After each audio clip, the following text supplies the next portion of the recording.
I might ride a Honda Goldwing, but for 25 years, I rode nothing but Harley Davidson motorcycles. So today, let's talk about the future of Harley Davidson.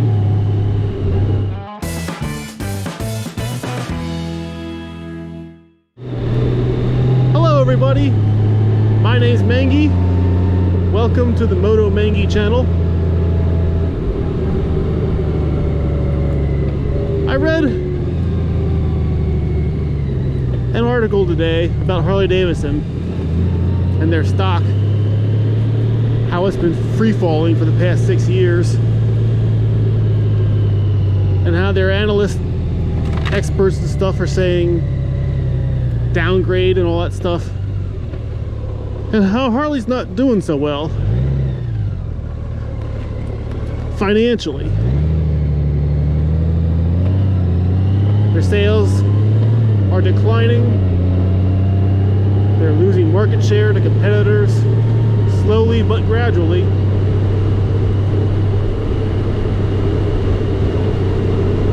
So today I want to talk about Harley's future and why I think they're in trouble, and what I think they could do to get out of trouble, but more importantly, why I switched from Harley to Honda and what could they do to get me back. Because a lot of people seem to be leaving the Harley brand and culture for other motorcycle brands. Now, motorcycle sales in general are down year on year. It's a declining market in some aspects, but not all.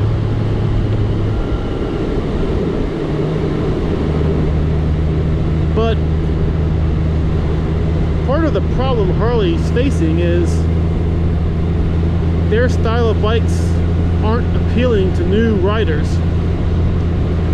Not just millennials, they're a big segment, but even other older new riders too. And the reason for that, in my opinion, is Harley's value proposition. Let me just get this out straight. First of all, I love Harley Davidson. I mean, I love Harley Davidson. I love the bikes. I love the culture. I love the shirts and the whole Harley thing. I really do. But after one test ride on this Goldwing, I realized I was riding the wrong bike. For me, lots of people don't feel that way. They're Harley diehards. They'll stick with the brand. I was too once, but my problem with Harley is they don't seem to be innovating enough, for lack of a better way of putting it, I guess. I've had 7 Harleys over my lifetime, and I've liked every one of them. But their touring bikes feel old-fashioned compared to other brands of touring motorcycles. And in many ways they are, really. I mean, Harleys are heavy. They don't handle as well. Their power is, horsepower and torque is good, but not great compared to the competitors. And you only need to look at Indian's new Challenger that came out recently to see the problem Harley has. Indian did a great job designing that Challenger. It's fully water-cooled, fixed fairing like the Road Glide, with technology, ride modes, ABS, traction control standard. Very modern GPS setup. Excellent suspension modes. Fully water cooled. I mean, it's just a great bike. The Challenger is a really good bike.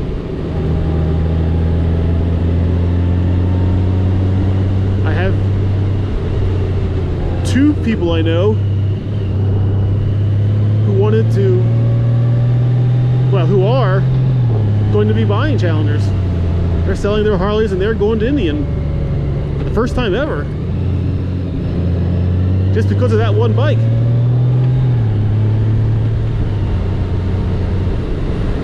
Take me for example. 25 years with Harley, and all it took was one test ride on this Goldwing to make me think twice about what I was doing. That's not true. It took me 2 test rides and 1 long demo ride to really convince me, but that first test ride really got me thinking and wondering, you know, why would they own a Harley and not this Goldwing? And part of the problem is Harley's just not innovating. They're not advancing their technology, you know, not enough anyway. They are making strides forward, but very slowly. In 2016, the whole series of Rushmore changes to their lineup was fantastic. I mean, they did a great job with that. Changed all their controls, modernized them, improved the storage, saddlebags and the tour pack,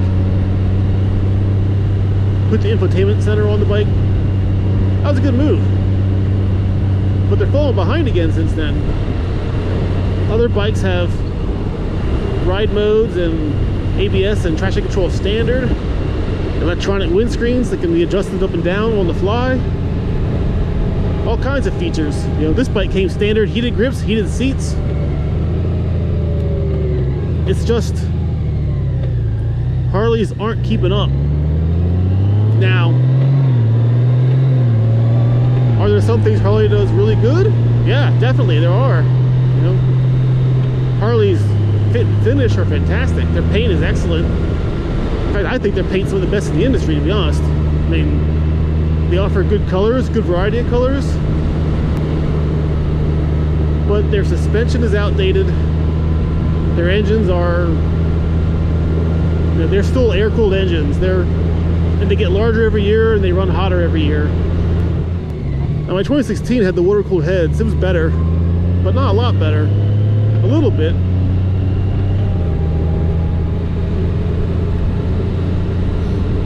But nowhere like this bike is. I mean, this bike,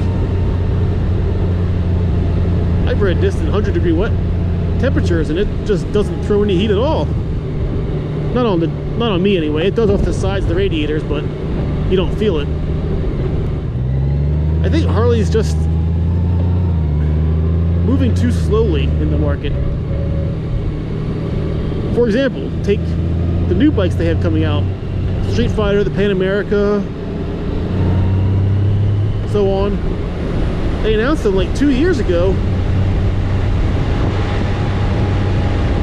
and we still haven't really seen a lot about them. We don't know the weight of the bikes, we don't know the specs of the bikes.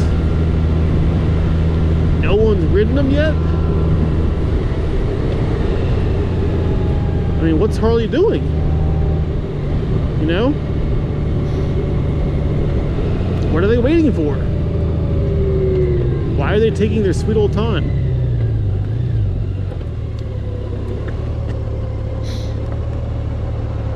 I don't know the answer to that. But I think Harley needs to figure it out. Because I think they're in trouble. Take the Livewire, for example. That was a pretty bold move on their part. And I think it was a good move. Well, at first I thought it was a good move. When they announced the price of the Livewire, well, I'll tell you, for example, I was so much of a Harley diehard that I actually own stock in the company, a lot of stock, for like over a decade. But then over the past 6 years, it's been going down and down. I still held on. I wasn't going to sell until they released the pricing for the Livewire. I was so disappointed in that price point and worried that I actually sold the stock and got out. Because at that point, I had lost confidence in the company. I mean, if you know anything about electric motorcycles, there's a company called Zero that's been making them for over 10 years. And they make good electric bikes. They do a good job of it. They're the people Harley needed to compete with. But they brought out a bike with less power, less range, and yet it cost like 50% more. I mean, the Livewire is 10 grand more than the Zero is. For a bike with worse specs, it doesn't even have level 2 charging. Level 2 charging for electric vehicles is, you know, the most standard, the most common style charging you can find out there. And the Livewire doesn't do it.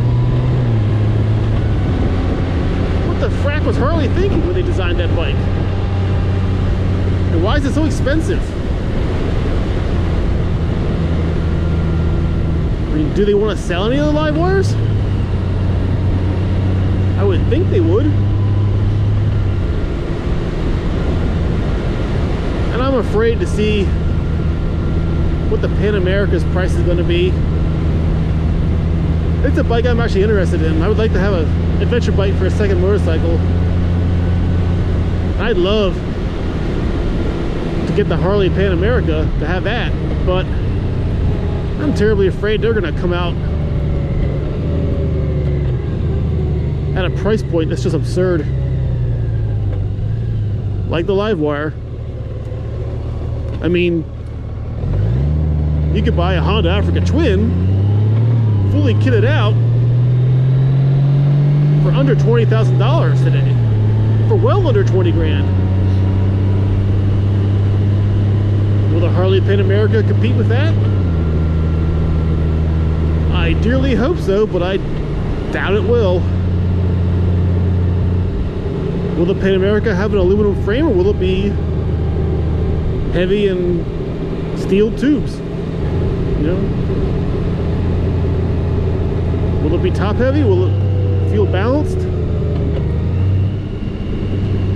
We'll find out this year, I think. I think it's scheduled to come out this year. I sure hope it is.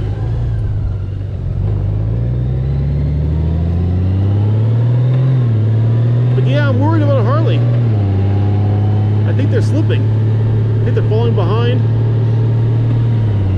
I know in the past 2 weeks, the CEO, what's his name, Matt Levidich or something like that, quit, or was fired, or let go, whatever, but he's gone. And then the COO, the week after, followed him, also out. So there's turmoil behind the management ranks of Harley.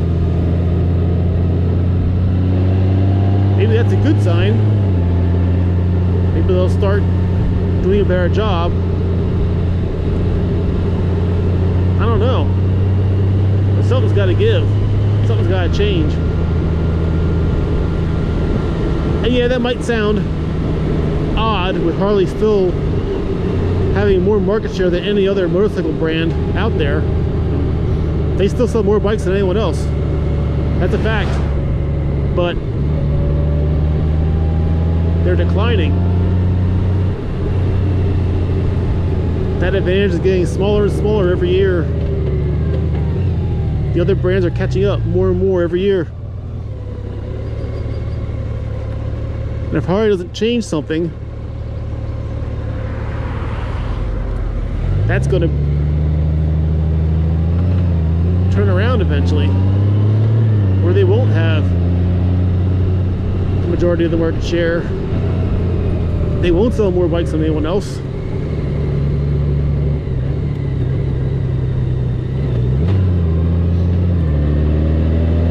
So what can Harley do? What changes could they make to turn the tide around? Well, let's take me for example.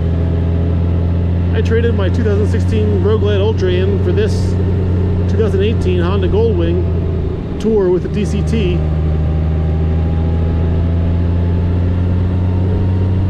I did it for a lot of reasons.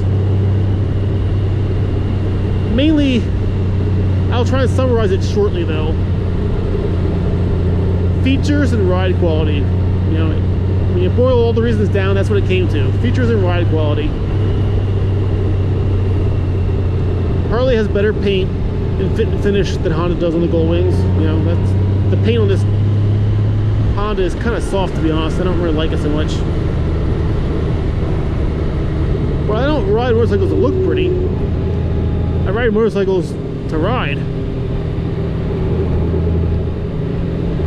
And this bike just rode so much better in every way than my Road Glide Ultra did. And I love Road Glide Ultras. I think they're the best riding bike Harley makes. That's why I own one. I think they're great touring machines. But even still, it paled compared to this bike. I mean, it paled. It was not even close. I was in such shock after the first test ride that I couldn't speak for 10 minutes. My girlfriend thought Goldwing broke me. I mean, the reality of it is I was just shocked. I just couldn't believe how much better this rode and handled and felt than my Road Glide.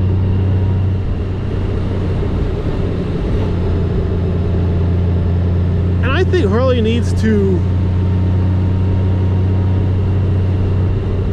well, for lack of a better way of saying it, build a better motorcycle. Their bikes need to be lighter. They need to have more features on them. Harley needs a bike with an electric windshield. I mean, come on. The Road Glide is perfect for an electric windshield on it. Put one on already. They need to come standard with ABS and traction control, not a $1,000 option like they're currently doing. Standard on all the bikes, just do it. Across the whole lineup. Everyone else is doing it. They need to bring the prices down. The prices are just out of control with Harleys. I bought this bike brand new for $23,000. A new Road Glide Ultra costs almost 30 grand nowadays. And you can still get a 2020 Goldwing Tour. You can get them for $24,000, $25,000 if you shop around. That's like $4,000 to $5,000 less than the Harley. I mean, that's a big price difference. And I feel that's probably the biggest problem Harley has. They want to sell a premium price product without the premium features. And that needs to change. It just does. I wish Harley made something that matched this thing. I wish they made a modern sport tour style bike that could compete with the Goldwing or the BMW K1600 or the Kawasaki whatever comparable bike. I think it's the Concourse, I think. I'm not sure. Yamaha's version of whatever it is. Harley has the looks down, I'll give them that, you know. I love the way Harleys look. They build a good looking motorcycle, no two ways about it. And for a lot of people that's probably enough. I wish Harley would get their act together. I really do. Because I want the company to turn around. I want them to succeed. I mean, I'm wearing a Harley jacket on my Honda Goldwing, for crying out loud. I have a closet full of Harley shirts.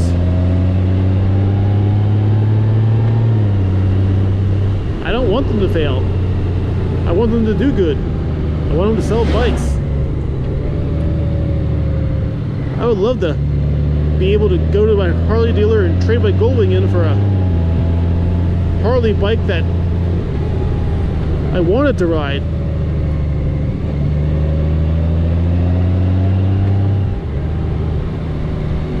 Maybe someday I'll be able to do that. Maybe someday Harley will have some new model that could pull me away from this Honda Goldwing, but for now, not even close. I hate saying that. I really do. So Harley Davidson, get your freaking act together. Get a move on.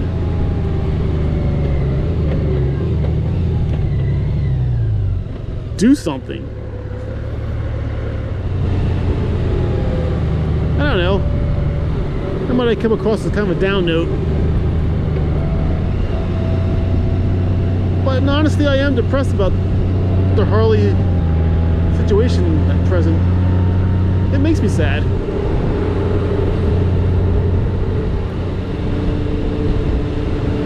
So,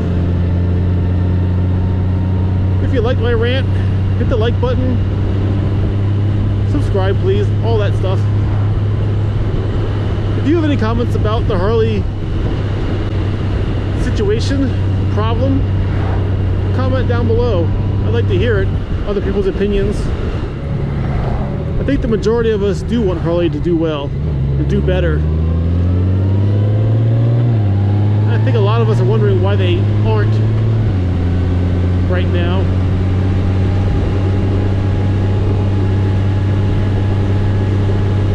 Well, thanks for watching.